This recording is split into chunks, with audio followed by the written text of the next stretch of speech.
I'm Peter Carr and we're going to be doing a segmental brick arch. We're going to look at the set out of the arch, marking the skew backs, laying the voussoirs and going over the crown. In part 5 of the segmental arch series of videos, we need to first of all raise the corners, and then we need to cut in the creeping joint. In part 4 we looked at laying the second ring of voussoirs over the first ring.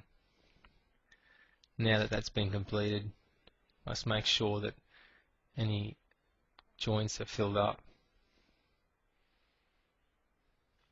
Again, using the tuck pointing trowel, Dutch joiner, weep hole cleaner, what others may call it, to keep the brickwork neat, to avoid making too many marks on the face work. I work to approximately a 7mm joint around the voussoirs. I prefer the tighter joint as the creeping joint because I feel it looks better than a large joint, but each bricklayer has their own personal preference. This is the first way of measuring each of the cuts into the creeping joint. Firstly, taking a horizontal measurement to the creeping joint, then the vertical measurement down next to the brick. The alternate method of marking and cutting the bricks would be to hold the brick at the back of the voussoirs, immediately in behind the voussoirs, and then simply taking a pencil or marking pen and marking the brick while it's being held at the back of the brickwork.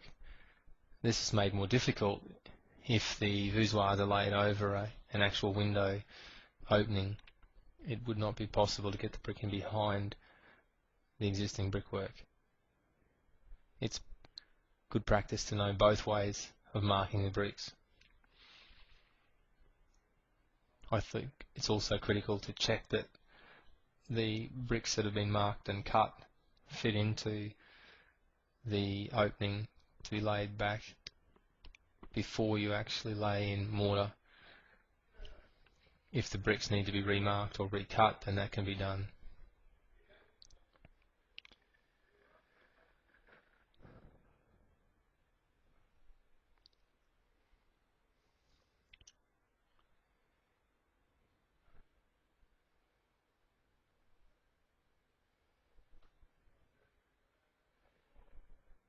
This cut is a little bit more difficult because the top of the brick will actually fit in against the line, but the bottom of the brick will have to be cut. So we measure out the length of the brick plus a joint, mark the string line, and then measure down the vertical distance from the string line to the creeping joint. That mark is then transferred onto the brick. Then on the bottom of the brick, the same method is used as previous. The measurements taken from the joint unto the creeping joint, that is from the perp joint of the existing brick out to the creeping joint. I prefer using my ruler and sliding it underneath the existing brick to hold it on a level plane.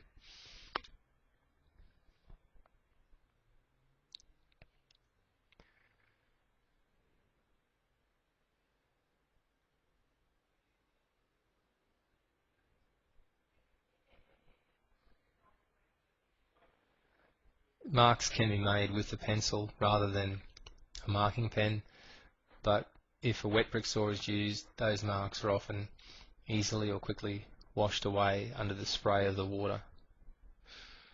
If a pen is used, then it's preferable that a finer point Nico is used, so that as the saw blade cuts through the mark, it completely removes the black.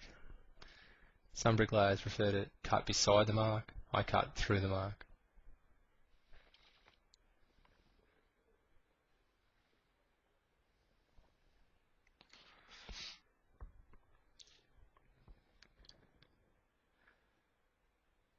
Again, the cut has been checked that it works.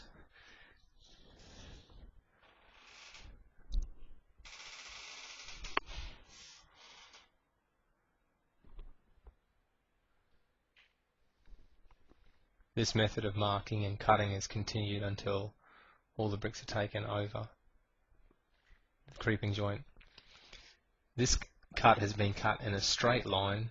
It is possible to cut a slight curvature in the brick because the creeping joint, as I'm laying it, is being kept very tight. As I said, maximum of approximately 7 mil. It is possible just to leave those bricks cut with a straight joint and it will still look effective once the arch has been completed. If you choose to cut a slight curvature in the brick, as I've done here, then it's better to cut only less rather than more, and if the cut is wrong, you'll then have to recut it. If the cut is wrong when you've cut a large piece out of the brick, you'll have to get a totally new cut. So I've stuck with only a very slight curvature. It would be rare that a curved brick would have to be cut, and would only generally be needed where the radius or a tight radius is used. As we did in part 2 of the segmental arch, and checking that when the arch center was set up, that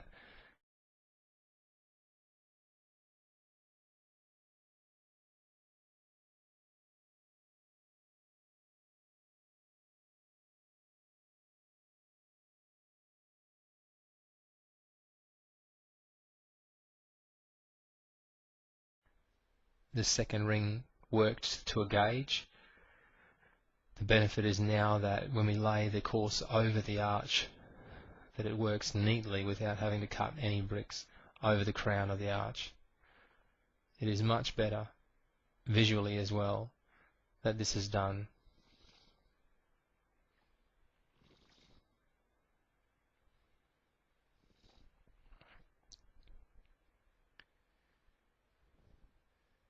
Laid nicely over the arch.